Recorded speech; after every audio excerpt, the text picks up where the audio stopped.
সারা বাংলা জুড়ে তো, সারা পশ্চিমবঙ্গ জুড়ে আবাসের টাকায় দুর্নীতি হচ্ছে। এসবের প্রতিবাদে আমরা আগামী 30 তারিখে জেলা পরিষদে ডেপুটেশন দিতে যাচ্ছি। আমরা বলছি আবাসের টাকা আরো বাড়ানো দরকার। কর্ণাটকে 4 লক্ষ টাকা করে দেয় আবাসের, এখানেও দেওয়া দরকার, এবং যোগ্য যারা তাদের সকলকে আবাস দেওয়া দরকার। কিন্তু পশ্চিমবঙ্গের পঞ্চায়েত লেভেলে যে ভয়ঙ্কর দুর্নীতির পরিণামে মানুষ তার অধিকার হারাচ্ছে।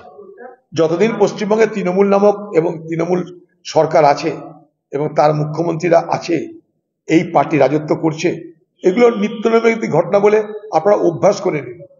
অপরাধ এ বাংলার মানুষকে অভ্যাসে রূপান্তরিত করতে হবে, কারণ সর্বত্র আজ সবকিছু ভেঙে পড়েছে। তাই অপরাধীদের স্বর্গরাজ্যে রূপান্তরিত হচ্ছে বাংলা। পশ্চিমবঙ্গ আজ অপরাধীদের, দুষ্কৃতিকারীদের, লুটেরাদের স্বর্গরাজ্যে রূপান্তরিত হয়েছে। তাই এই জিনিস শুধু একবার দেখে অবাক হবেন না, ক্রমশ এই ধরনের ঘটনা দেখতে দেখতে বাংলার মানুষকে অভ্যস্ত হতে হবে। এটাই আমাদের ভবিতব্য। অথবা স্বাস্থ্য বিভাগে যে দুর্নীতিগুলো চোখে পড়ছে, ধরা পড়েছে, সেখান থেকে বেরিয়ে আসার জন্য, চোখে বালি দেওয়ার জন্য একজনকে নিয়োগ করে তার অধীনে আরেকটা কমিটি হবে, যে কমিটি এই আন্দোলনকারীদের বিরুদ্ধে আগামী দিনে অভিযান চালাবে এবং শাস্তে স্বৈরাচারী এক প্রশাসনের জন্ম দেবে, যেখানে কিছু বলা যাবে না। স্যালাইন বিষ হলেও বলা যাবে না, ওষুধ জাল হলে বলা যাবে না, হাসপাতাল কর্তৃপক্ষের ব্যর্থতায়, সরকারের ব্যর্থতায় হাসপাতালের পরিষেবা থেকে মানুষ বঞ্চিত হচ্ছে, কিছু বলা যাবে না। সেই কিছু না বলার একটা কমিটির নাম হচ্ছে এই নতুন কমিটি। হয়তো বাংলাদেশে রোহিঙ্গার বর্ডার খোলা, রোহিঙ্গারা বাংলাদেশে আছে, লক্ষ লক্ষ রোহিঙ্গা আছে, আর বর্ডার তো এরকম চেহারা বর্ডারে সবাই জানে। রোহিঙ্গা আসছে, যে মানুষ ভাবছে ভারতবর্ষে যে লাভ হবে সে তারাই আসছে। রুটি রুজি নাই, বাংলাদেশ থেকে আগামী দিনে আরো বেশি মানুষ আসবে। আমি বলে দিলাম, বাংলাদেশ থেকে আগামী দিনে আরো বেশি মানুষের ঢল নামবে ভারতবর্ষে, কারণ বাংলাদেশের আর্থিক অবস্থা চুরমার হয়ে গেছে। বাংলাদেশের আর্থিক অবস্থা শেষ। এই ইউনূস এবং তার অন্তর্বর্তী সরকার পাকিস্তান, চীনে দালালি করতে গিয়ে বাংলাদেশের অগ্রগতিকে স্তব্ধ করে দিয়েছে। বাংলাদেশ আবার ভিখারি এবং অভাবীদের দেশে রূপান্তরিত হতে চলেছে। দেখুন, মাঝে মাঝে মনে হয় যে জনপ্রতিনিধি হতে গেলে কি শুধুমাত্র যে দলটা করব আমি, সেই দলের এবং পাশাপাশি যে সরকারের আমি সমর্থক, সেই সরকারের জন্য আমি আমার দাসত্ব বৃত্তিকে লিখিয়ে দেব? আমরা কি রাজনীতি করতে গিয়ে মানবিকতাকে বিসর্জন দেব গঙ্গার জলে? আমরা জনপ্রতিনিধি হয়ে কিভাবে একটা সন্তান হারা, শুধু হারা নয়, একমাত্র সন্তান ধর্ষণ, খুন হয়ে যাদেরকে পৃথিবী ছেড়ে চলে যেতে হয়, তাদের বাবা মার প্রতি এই কটাক্ষ করে আমরা কি প্রকৃত জনপ্রতিনিধির পরিচয় দিতে পারছি? এটাকে একটা জনপ্রতিনিধির গুণাবলীর মধ্যে পড়ে? সে চাইছে না কেন ফাঁসি, তার ব্যাখ্যা কিন্তু দিয়েছে। তৃণমূলের কোনো উকিল সেই ব্যাখ্যার বিরোধিতা করতেই পারে, তার জন্য কোর্টে তারা গেছে, সেখানে গিয়ে তারা ফাঁসির দাবি করেছে। কিন্তু আমরা সবাই বিশ্বাস করি যে এই ঘটনা শুধুমাত্র একটা ব্যক্তি ঘটায়নি, এই ঘটনায় আরো অনেক ব্যক্তি জড়িত, আরো অনেক অপরাধী জড়িত, এবং পশ্চিমবঙ্গ সরকার সুকৌশলে দীর্ঘদিন ধরে তাদেরকে রক্ষা করে চলেছে, আড়াল করে চলেছে। আমি সেই সমস্ত উকিল বাবুদের জিজ্ঞেস করব, আপনারা তো লয়ার, একটা ফাঁসি দিয়ে দিলেই সব সমস্যার সমাধান হয়ে যেতে পারে এ কথা বিশ্বাস করেন? না যে লোকটাকে ফাঁসির মঞ্চে নিয়ে যাওয়া হচ্ছে, তার অপরাধের সঙ্গে আরো অপরাধী জড়িয়ে আছে, তারা যেন নিষ্কৃতি না পায়, তারা যেন ছাড় না পায়, সেটাও আপনারা ভাবেন? কোনটা ভাবেন? এর থেকে ঘৃণ্য কোনো মানসিকতা একটা জনপ্রতিনিধির হওয়া উচিত নয় বলে আমি মনে করি। শুধু ভোটে জিতে জনপ্রতিনিধি হওয়া যায় না, জনপ্রতিনিধির কতগুলো মানসিকতার প্রয়োজন হয় একজন জনপ্রতিনিধির। সেই মানসিকতা, মানবিকতা থেকে কেন আপনারা নিজেদেরকে বঞ্চিত করছেন শুধুমাত্র এই রাজ্যের একজন ব্যর্থ, একজন অদক্ষ,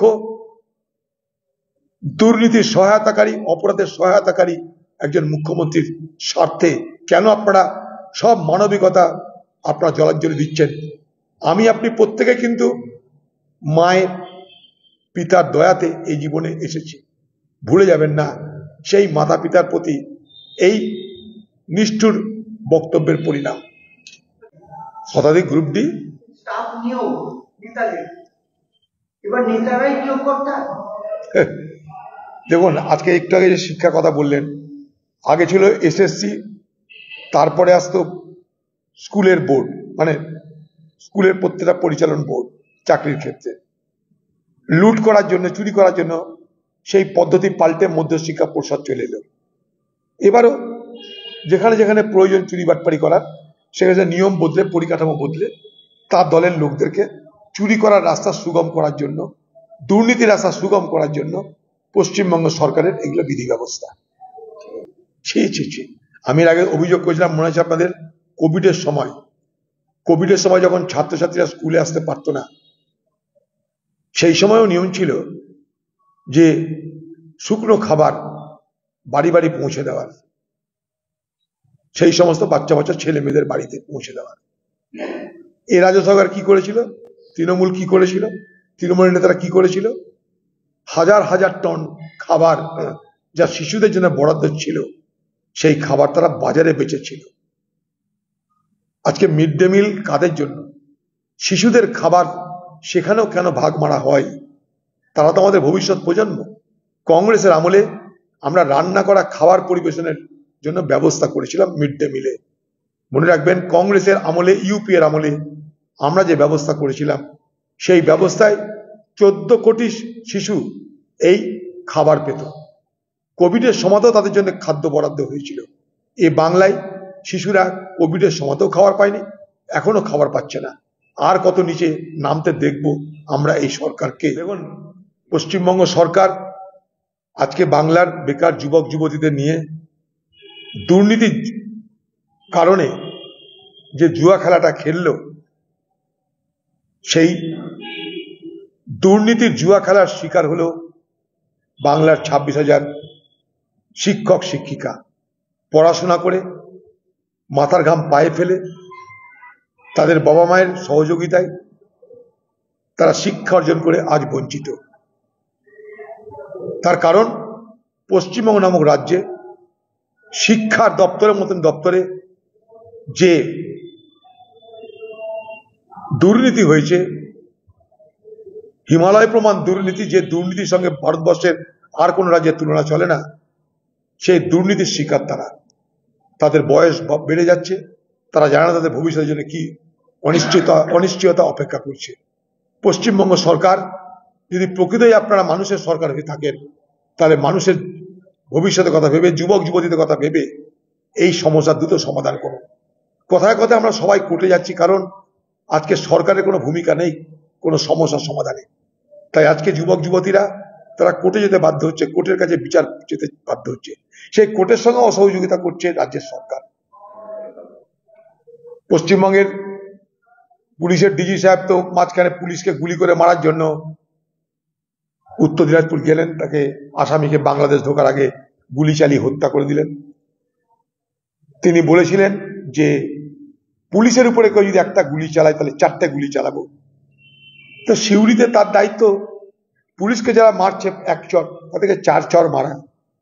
আমরা চাইব পশ্চিমবঙ্গের পুলিশ বাহিনী যেন কোনোভাবে অপমানিত না হয়, লাঞ্ছিত না হয়। যদি পুলিশ বাহিনী লাঞ্ছিত হয়, অপমানিত হয়, আক্রান্ত হয়, তাহলে পুলিশ বাহিনীর মনোবল তলানিতে ঠেকবে। পুলিশ বাহিনীর মনোবল যদি তলানিতে চলে যায়, তাহলে এ সমাজের আগামী দিনের জন্য এক ভয়ঙ্কর বিপদ অপেক্ষা করছে। আমরা সমালোচনা করি পুলিশের নিশ্চয়ই, কিন্তু সমাজ ব্যবস্থায় পুলিশের অবদানকে আমরা তো কেউ অস্বীকার করতে পারি না। সমাজের পরিচালনায় পুলিশের ভূমিকাকে আমরা তো কেউ অস্বীকার করতে পারি না। কারণ যখনই কোনো মানুষ বিপদে পড়ে, প্রথম যাকে খোঁজে তার নাম police. First port of call তার নাম হচ্ছে পুলিশ। তাহলে সেই পুলিশ বাহিনীকে যদি এইভাবে অপমানিত, লাঞ্ছিত, চড়থাপ্পড়, গোলাগুলি মুখোমুখি হতে হয়, তাহলে স্বাভাবিক কারণেই পশ্চিমবঙ্গ সরকারের এটা একটা চরম ব্যর্থতার নিদর্শন বলে আমি মনে করি। এবং তার সঙ্গে সঙ্গে আমাদের সমাজের জন্য একটা বড় বিপদ ডেকে আনবে আগামী দিনে।